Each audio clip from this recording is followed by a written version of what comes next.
is freezing cold. Damn, I thought I was gonna be able to go live.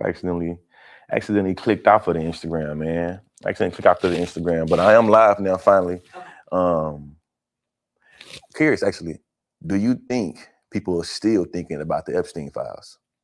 No, I think we didn't kind of forget about it. I ain't gonna lie. 'Cause I forgot about it. Hey, y'all. I think at this point, we should all be able to just acknowledge that we are being purposely flooded with a bunch of information and news to make it where we have whiplash and we can't keep up. Them Epstein files gotta have something in them so crazy that this white man is willing to cause destruction to the entire world, including American citizens, to make sure we, forget about it. And that's something that we gotta just place in there. I'm finna start playing some clips though. I think we all have seen the news of what happened to Ilhan Omar. Glad that she's safe, glad that she's doing good, glad that she's okay.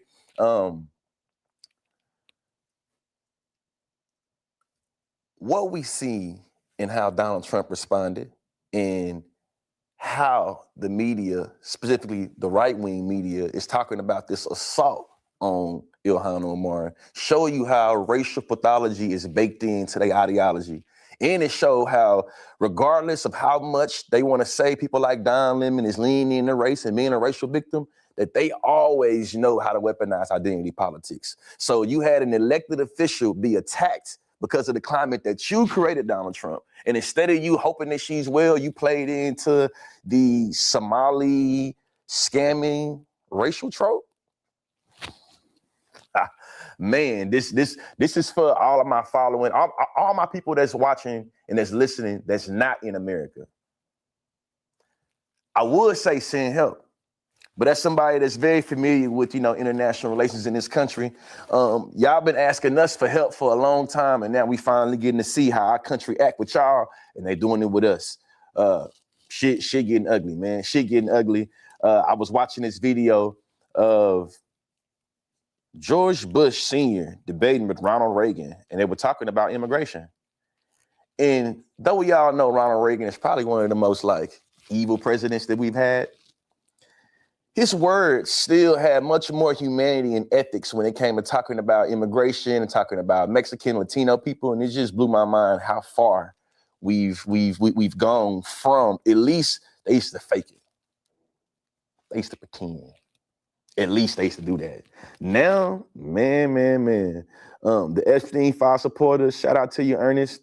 I think that the Epstein files and the way we supposed to have got them, I feel like now they passed due like a month, 2 months. I don't know if you ever. I feel like there was a piece of legislation or something happened where they were supposed to do it, and then he invaded Venezuela. I think that's what happened. Right? That's what happened. You feel me? So, for a community that I always say that black people don't want to get responsibility and accountability, y'all show figuring out ways to champion a man that's willing to do a whole bunch of illegal things in order to escape accountability. I would say that I have complete,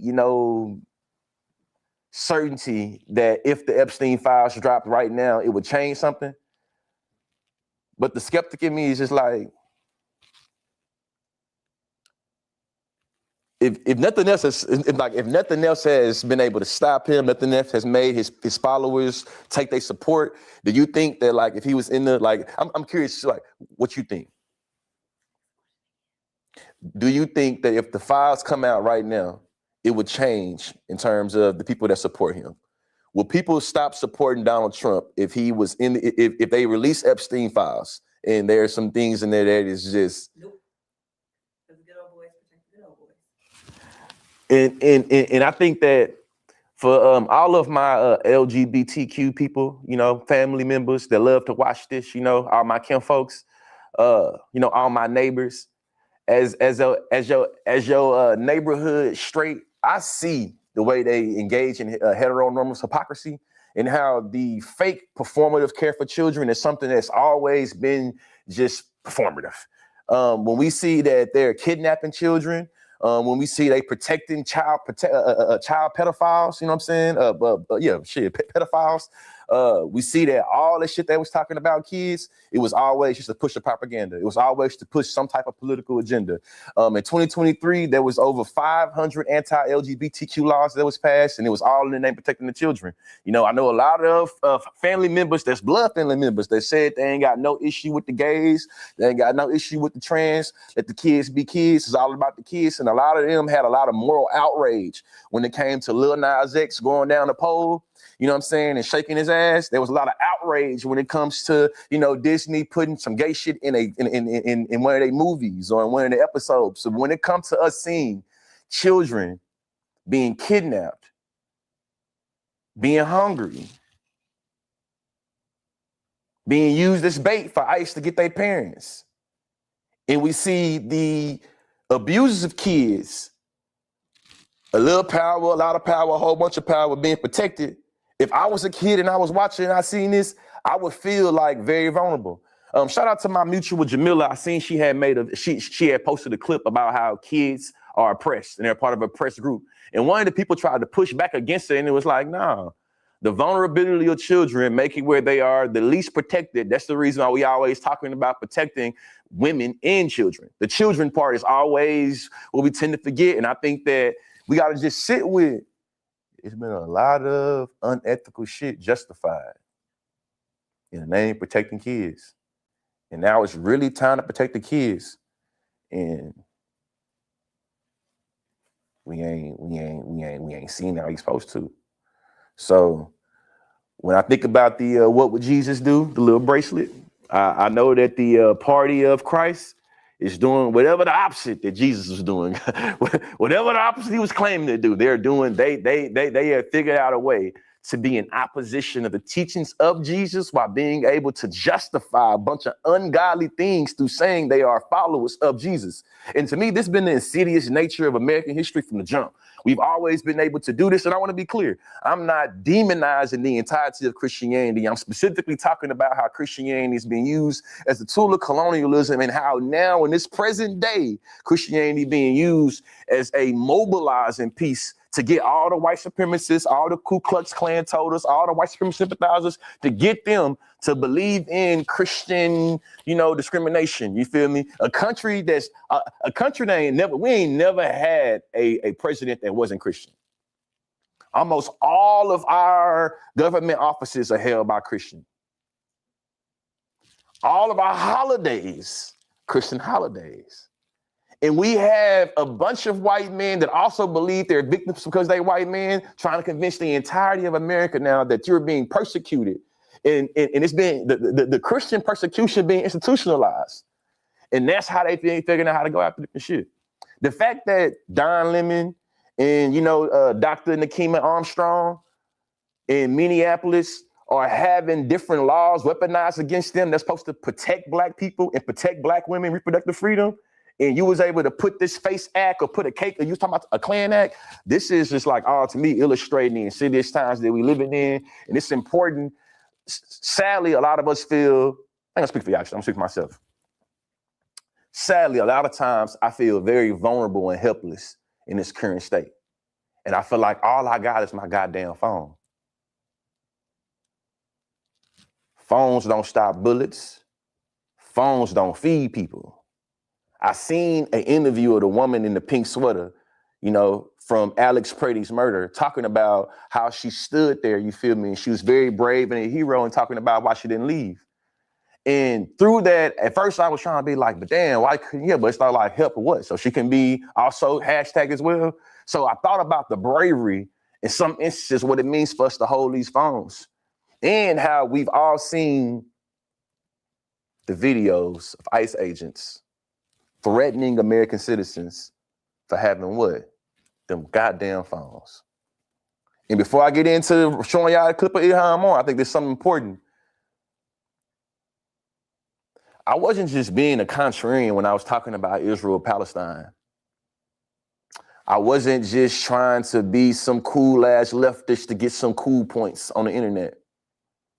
I really saw an issue with the way that humanity was being erased, in the way that journalists were being attacked, in the way that people with them goddamn phones was being put on hit lists. And now the same IDF that was attacking journalists and killing journalists while the entire global community watched, trained these ICE agents that's now doing what? See it as a threat. Just like that whole regime over there, you know what I'm saying, from the river to the pond over there, you feel me? That's what's going down.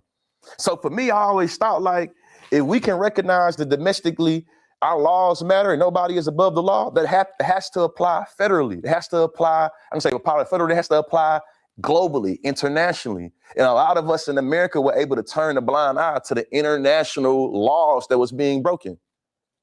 So now when you have ICE that's able to just go into a Ecuador consulate that's supposed to be a part of like foreign territory, international, like this is an embassy, you feel me? They seen Ecuador on the building and ran in. It's hard to say you couldn't do this because we let the people across the pond do it to a whole bunch of different embassies that decided to say you can't do this to Palestinians. So a lot of times when I'm making the parallels, no matter how crazy it come off as being conspiracy, brother, I promise y'all my heart in it. I promise you I'm being ethical and I'm thinking about humanity at the end of the day, and I'm not trying to be cool. I know that it's always purpose over popularity, and a lot of stances I take is very unpopular. So when it comes to us visualizing and seeing the terror that ICE is putting on American citizens, we got to understand that it was transported from somewhere. It was cultivated somewhere. It was mastered from somewhere. And what I know is that when it comes to thinking globally and acting locally, when it comes to tying the domestic ties of imperialism to the international ones, shit, hey, the colonizers, it's an archive of the colonizers always sitting down with each other and sharing tea and crumpets and figuring out what's the best tactics for being able to pull that hammer down on colonized people.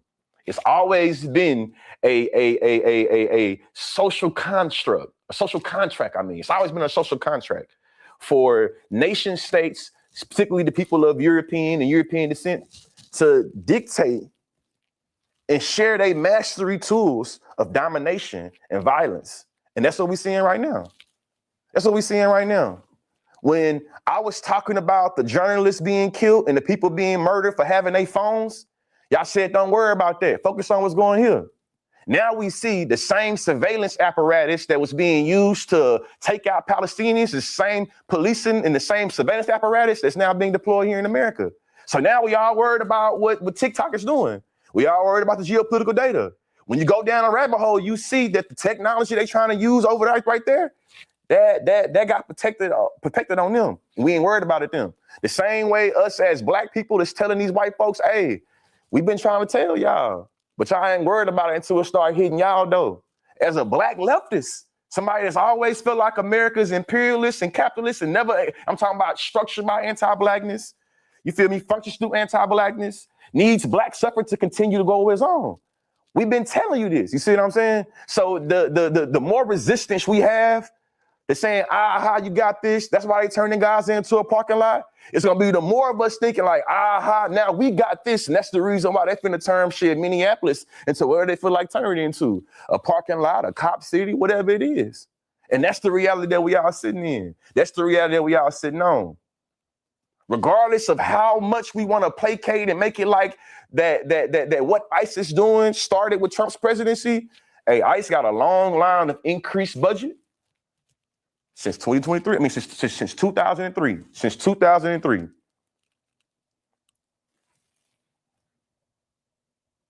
The officer that killed Renee Good, he wasn't hired by Trump administration.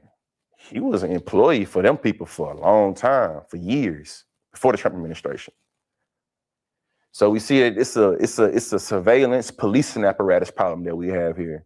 And the more we want to put it into just administration or just ICE, the more we mystify what the problem actually is and what's really going on. And it's just for everybody in the global community to see.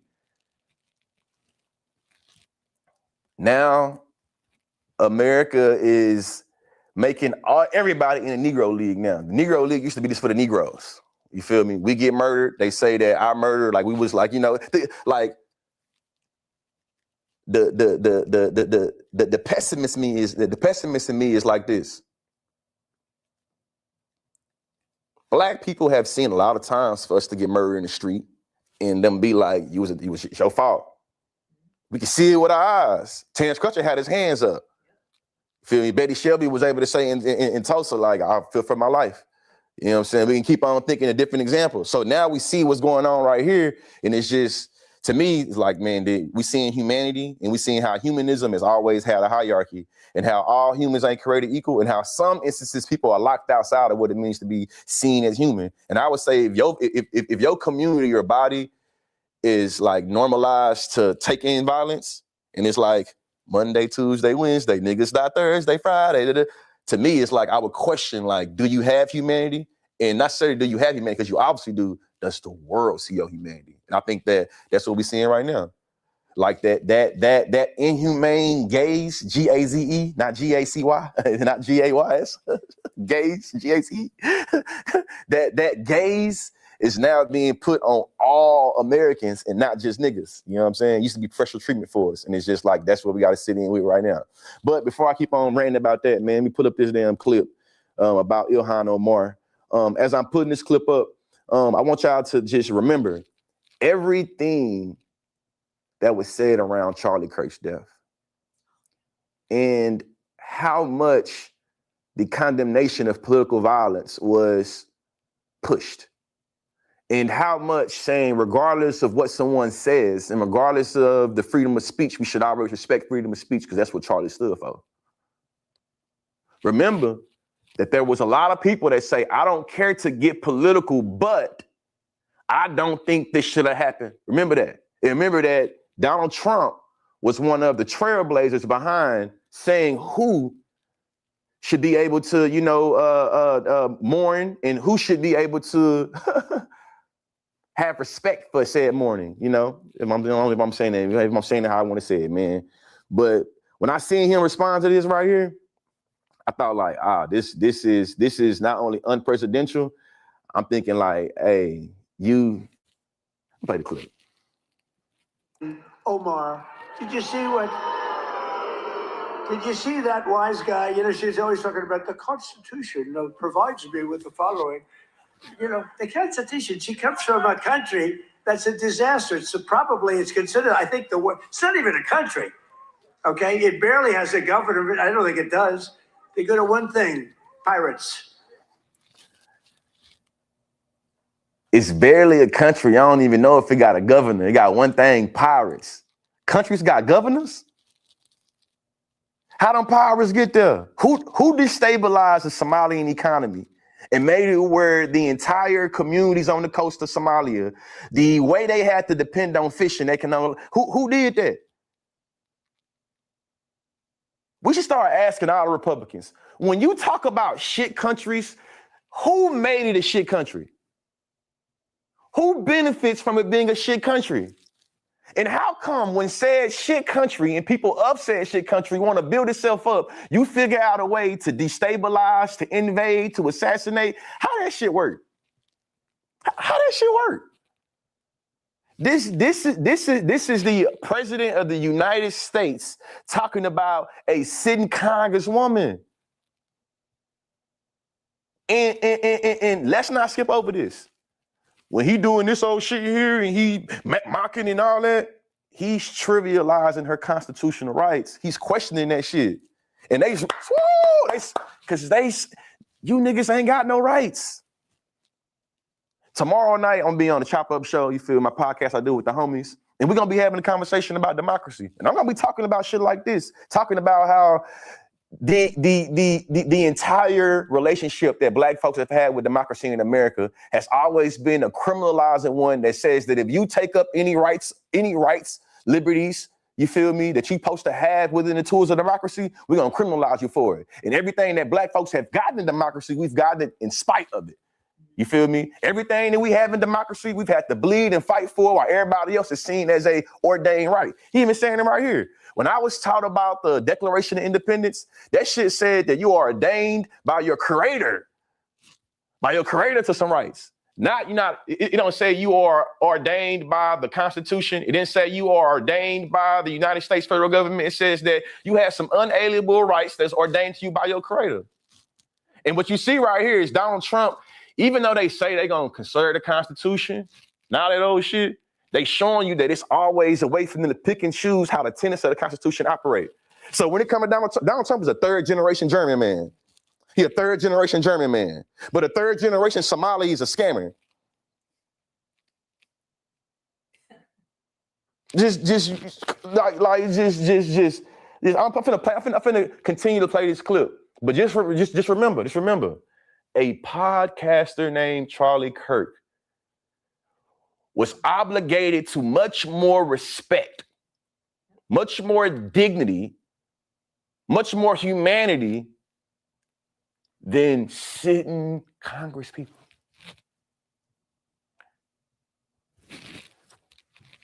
But they don't do that anymore. You know why? Because they get the same treatment from us as the drug dealers get. Boom, boom, boom. Boom, boom, boom. Hey, I know right now we being filled with a whole bunch of news, but he just did that. He just did that off the coast of Venezuela like a day yesterday, 2 days ago. I think he killed 13 people. And you know how he did it, justifying them? Saying they had drugs. To me, it's like Donald Trump hang with the Coke boys. You feel me? I'm sure Donald Trump done played with his nose many times. And I'm sure when he's drafting up all these different strategies of how to go hunt down people, they doing it with some Coke and some drinks. So the same drugs you being able to justify murdering people for being in proximity to, you enjoying. Y'all snowing, you know what I'm saying? Snow parties in that mug, you feel me? And it's just like you boom, boom, boom, boom. You treating them like drug dealers. So if you watching this, be clear. What does it mean for the president of the United States to engage in racial tropes about black women being drug dealers? What does that mean? And what does this mean for regular, degular ass black folks that's not in Congress, that don't hold a political office? If the president has no regard and no dignity and respect for this black woman, what does it mean for everyday black women? They have to show that they're not going to blow up our shopping centers, blow up our farms, kill. I'm talking about.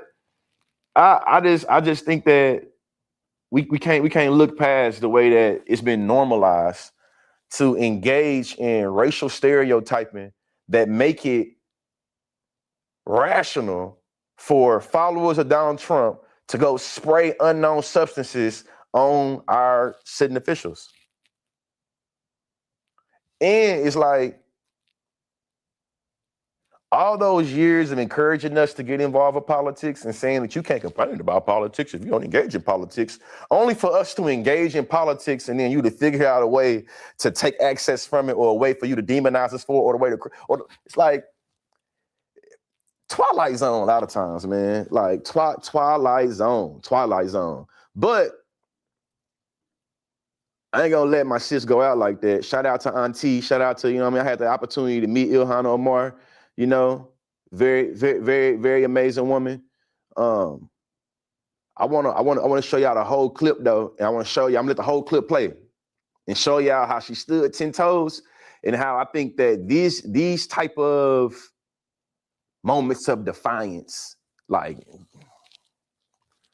I think it is something that more of us need to highlight, and not just the victimization of this fascism, but also the defiance to it, the resistance to it, because that's what's being missed.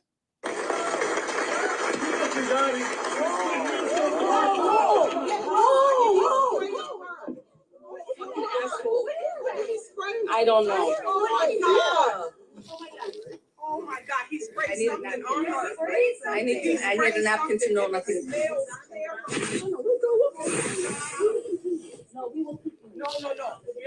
You need to go get checked. No, We will continue. These fucking assholes are not going to get away with it. to go get checked. You don't know what. We will continue this, these fucking ass.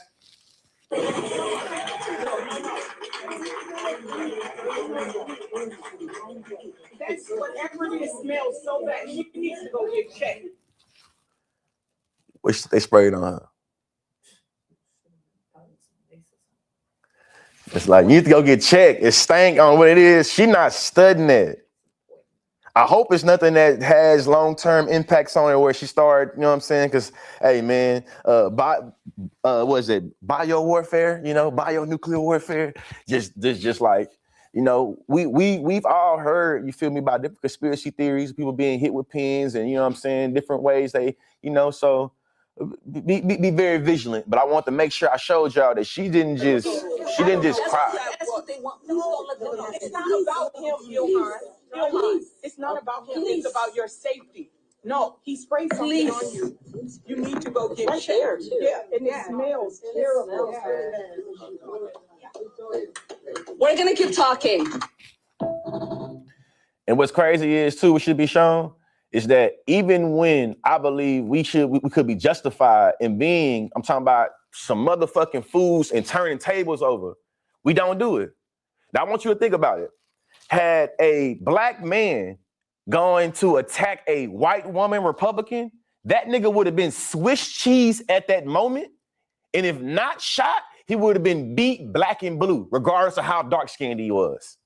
So the fact that this white man has a mug shot and he ain't got no black eye, he ain't got no busted lip, it's showing y'all that we've always not only had restraint, but it show y'all that regardless of even how much restraint we show, they're gonna always paint us as monsters. They're gonna always figure out a way to say you a terrorist, say you a drug dealer, say you a killer, and justify trying to do some shit to you. So what I say is, hey man, don't put your hand on me. And this is the reason why too, I realized why they had to do something with Malcolm X. Because Malcolm X is like, I'm not finna play with you. You do something to me, I got something for your ass. They couldn't have that because you fucking up social order. Social order is niggas supposed to be passive, docile beings. And anytime we take an ass whooping, take your ass whooping, turn the cheek with the ass whooping and say, I hope you'll never give me another ass whooping. But you gotta be flinching while you do it. Any defiance or resistance or confrontation in this, that's what they scared of. Which takes me back to them goddamn phones. Which takes me back to the phones.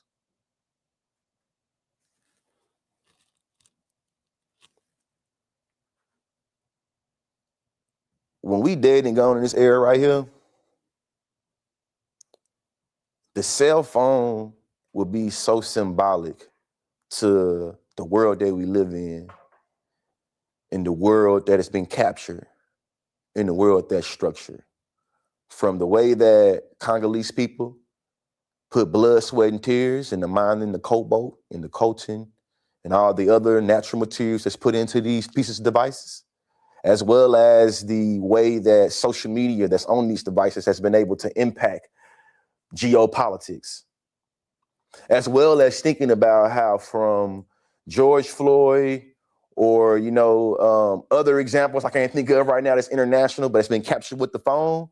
Like that's really emblematic to what we're living in right now. And then even thinking about the way that we sign away those rights and permissions when we get onto these apps. And it's like, yeah, with this phone, we're going to track everything. We're going to track your stroke keys. We're going to track that porn you like watching. We're going to figure out what emotions you feeling. And when you feeling those emotions, what do you do with this phone? And how do you navigate with your phone and the internet?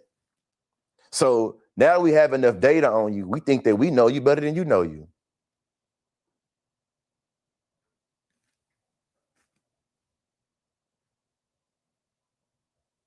I made a video to Cory Booker yesterday. I'm gonna lean in for this one. I made a video to Cory Booker yesterday.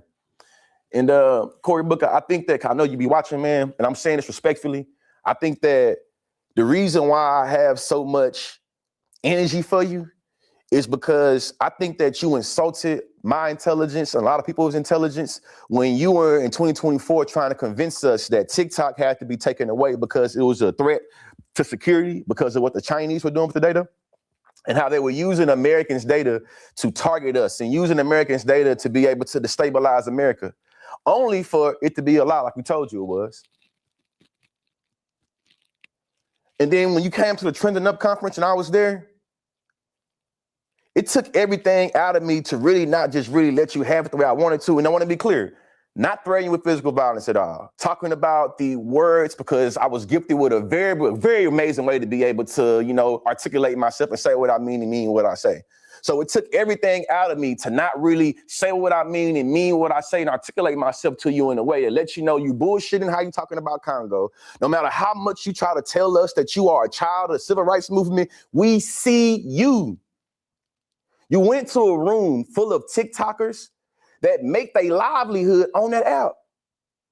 Billions of Americans make their livelihood on TikTok. You convinced us that this bill had to be passed because of China.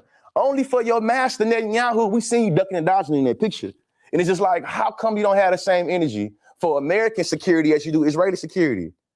They get defense weapons and we get reform. Think about it. When you say Hamas is doing what they're doing, you don't say we have to train Hamas better. You don't say that we need to make Hamas wear no mask. You see that? You see how the tactics for terrorism, when you feel like you're being terrorized, when you feel like terrorism going on, you know how to deal with material, you know what I'm saying, strategies. But when it's Americans, you got symbolic shit for us, man. We agree on this. We agree on this. We're living in dire situations. We're living in such dire situations. Just think about how helpless we feel as an American, man. We elect y'all to be able to defend us when it comes to being inside of the policymaking process. When y'all are doing the same shit that we doing and resisting, we start looking like, what the point we had you for? We make the videos. We the ones that make the symbolic gestures. Once I feel like the politicians is competing with me to be a content creator, I'm thinking like, God damn, what's going on? And that's the part right there that's like, hey, man, Cory Booker, listen, folks, you know, just like anytime, if you impact the way somebody put food in their mouth and put food on the table and put the house, you know that they come on, man. So when we start thinking and talking about the current state, I can't help but to think about how people like you, Cory Booker, help usher this shit in. Donald Trump introduced the bill about TikTok, you know, and then you know what you did? You helped that bill. You should have been killing that bill when Biden was in office, but you didn't. You streamlined it through and said it was about what? It was about China. So now when you say you want to pass a bill to stop ICE, and ICE is using the platform that you helped them get, I'm looking at you crazy as hell. Like, bro, how dumb you think we is, man? And then even this, and Cory Booker, even this. So in 2020, we had a whole bunch of people going into the streets about how even when you make law enforcement wear cameras, they still kill niggas. Even when they ain't gotta have no mask, they still kill niggas. Even when we have a camera, they still kill niggas. It blew my mind that in 2026, you thought that a way to stop state authoritarian violence is to be able to make them not wear masks. And give me your hiring practices. What? Black man, you from New Jersey, bro. Like you from Jersey, fam. Your constituents in New Jersey know better. I promise you they do. And I promise you can look at any nigga in America and they're gonna tell you, hey, the hiring practices, no matter how rigorous you want to make them, there is something about the climate of America that wants to, exterminate black people. And when you are doing these symbolic gestures, you feel me, you doing it for what's Senator name, man? Senator that was with Martin Luther King. Help me out in the comment section. The senator that was with Martin Luther King, feel me, just passed away. John, what's his name, man? Help me out. Help me out, man. I'm trying to think what's his name. John Lewis. Think John Lewis. You walking around like John Lewis, you evoking all these civil rights type sentiments. And then you doing things that would have literally squashed the civil rights movement right where it started. Like, man, just, I think that if you're gonna represent the people, you gotta be able to, have your feet put to the fire, when people disagree with you. And Cory, listen, I wanna rock with you. I genuinely want to rock with you. You seen the DM I sent you in 2019 when you sent me that. You seen it. I want to rock with you. That's why I'm disappointed in you.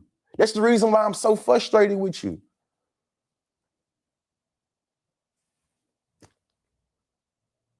Like, And it's the reason why so many Americans are not only frustrated with you, but frustrated with a lot of establishment Democrats. Like, the last thing I say on this, and I'm gonna engage the comment section, is this. If you playing a game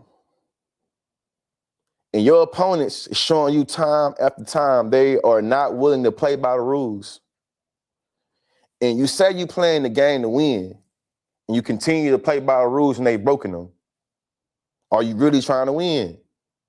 Or in this instance, what does winning even mean? Better question. What does winning even mean when the rules don't matter? A lot of us, Democrats specifically, not me, I'm a leftist, goddamn, but I can talk with you, you know what I'm saying?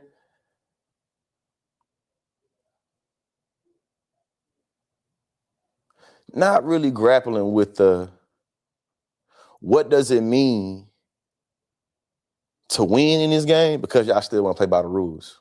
So a lot of the rails that the founding fathers put in, those rails have been removed.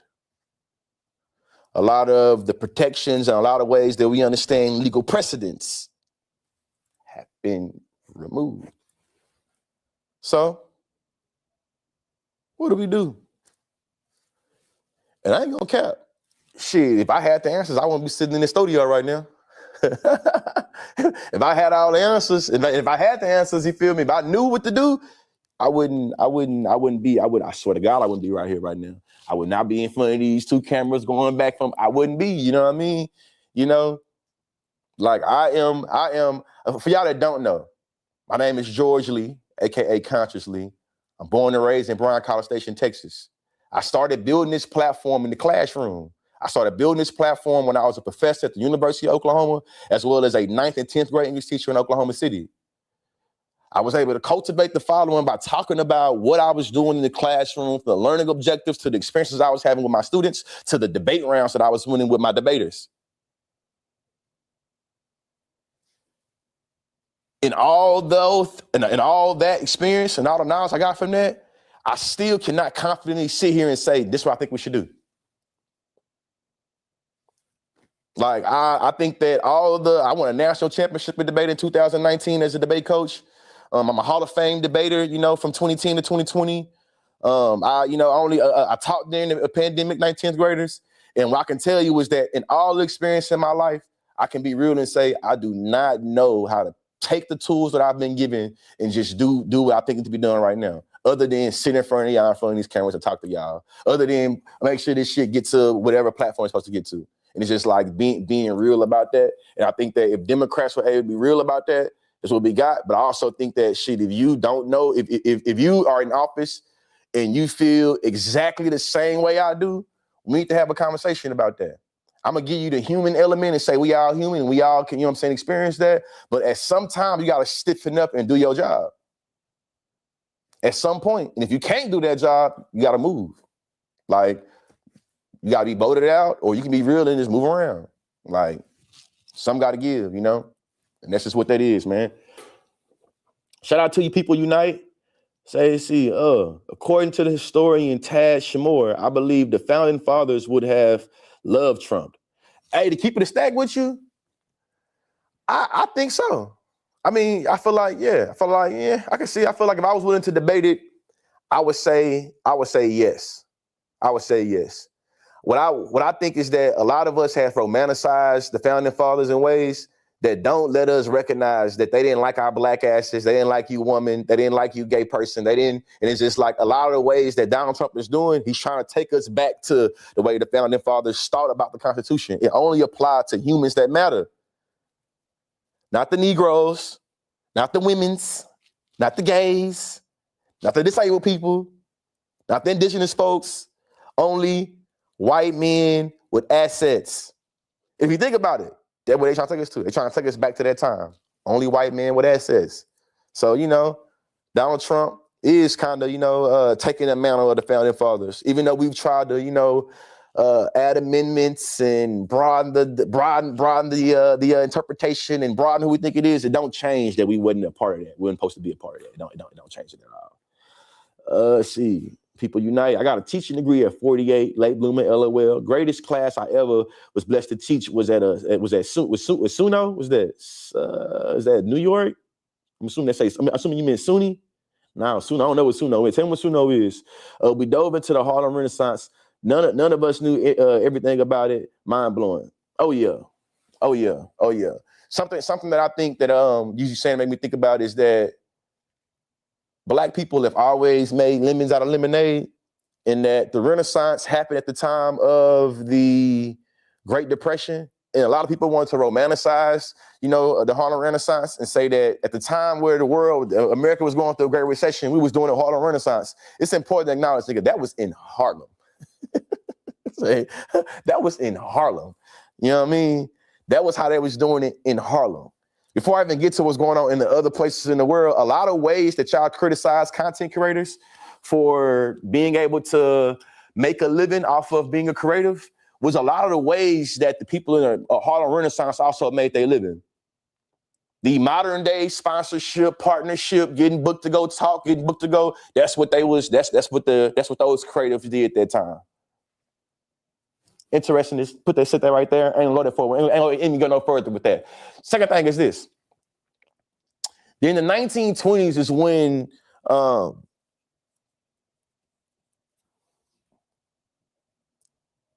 Ida B. Wells is writing. The 1920s during the Harlem Renaissance is one of the heights of the lynching legacy in America.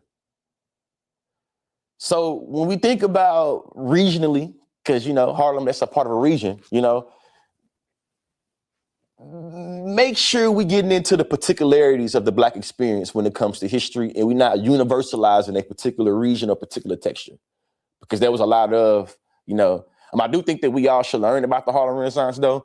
When I went back and learned about the Harlem Renaissance from my country Black Texan perspective, my mind was blown at how much Black queer people moved the Harlem Renaissance, and how much Blackness and queerness was a fueled the engine of the Harlem Renaissance. What I'll be willing to argue and put my debate skills on is from Langston Hughes to Gladys to Miss Gladys to Duke Ellington to I'm trying to think what's County Cullen to it was a lot of different people that lived double lives and or spoke about, had inspiration from them, them living, queer, them being gay, them being lesbian, them being bisexual, them being, and it's just like, as a Black community, a lot of times we see that gay shit as being some new modern age, like, back in my day, that gay shit went around here. That shit, then they pushing it now. That's the reason why more people gay, because they pushing it. And it's like when you go back to the archive and you learn about the Harlem Renaissance, you see that, same gender loving has been in the Black community since the Black community been the Black community. And no matter how much we want to give white people credit for saying homosexuality was created by white people, it's like, hey, niggas been, before white people knew the world was round, they thought the world was flat still. We can go through the archive and see that even in the continent, from East Africa to West Africa to Central Africa, they, you know what I mean? My point in all this, though, is that heteronormativity, in the way that we have negative assumptions, negative presumptions, negative beliefs around homosexuality, I think that it is one of the ways that the Republicans have been able to usher in this Christian white nationalism, because a lot of y'all was able to get your consent manufactured because you had such a disdain against the gays. And now that, that you're like, I don't agree with everything you be saying, but I think that, man, that gay shit, that's how they, we don't talk about that a lot, but a lot of the moderates that voted for Trump, even some of those well-meaning white women that voted for Trump, they did that. I haven't seen some of my fellow Blacks even doing the same, what we call in philosophy, disidentification, where you identify with parts of it, but you disidentify with the parts you disagree with. And what we see is that when it comes to white supremacy, And misogyny and heteronormativity, a lot of y'all would disidentify. I don't agree with you with that black shit and hating black people, but hating the gays and women, I'm with you on that. But boys will be boys, what they say. Boys will be boys, goddammit. Boys will be boys, and women will be women. And, you know, I got some shit to handle. So in conclusion, make sure y'all come back, man. Make sure y'all come back on Wednesday. But in conclusion, I want to say this, though.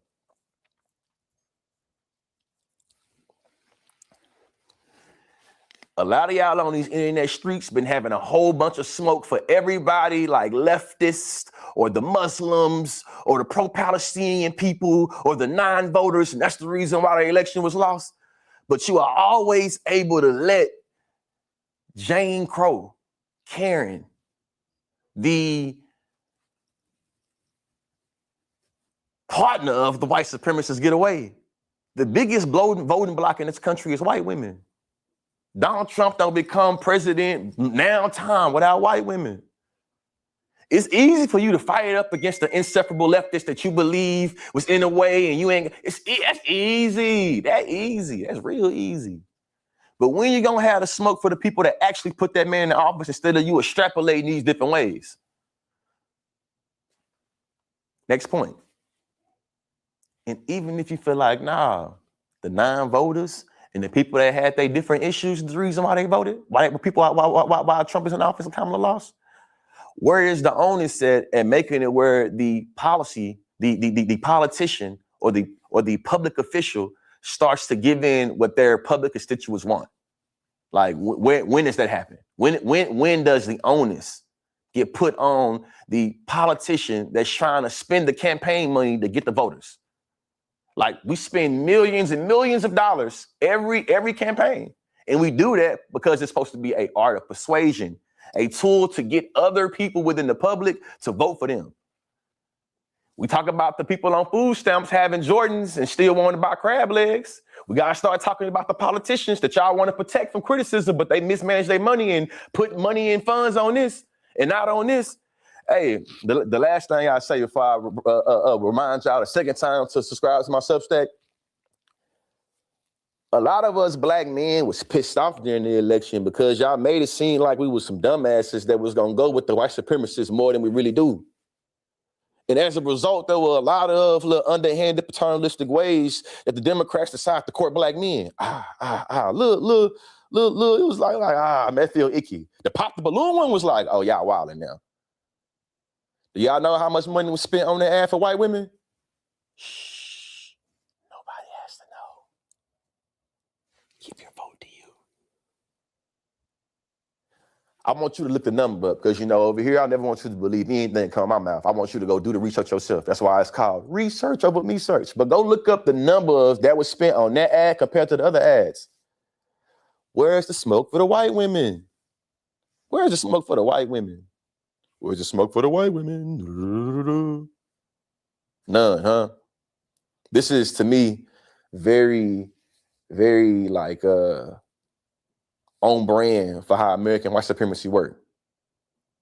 White women get to be the oppressed oppressors that can discursively move around how they oppress and how they benefit from oppression while being able to forefront their oppressed identity. I can say as a black man because guess what I know as a black man? A lot of niggas do the same thing. A lot of us are oppressed oppressors, you know, as black men. And a lot of us like to discursively and be like Reggie Bush, elusively getting around the ways that we implicated in oppression in our own community because we want to talk about how we oppress. So, white women, black men, education is elevation. Research over Mesearch.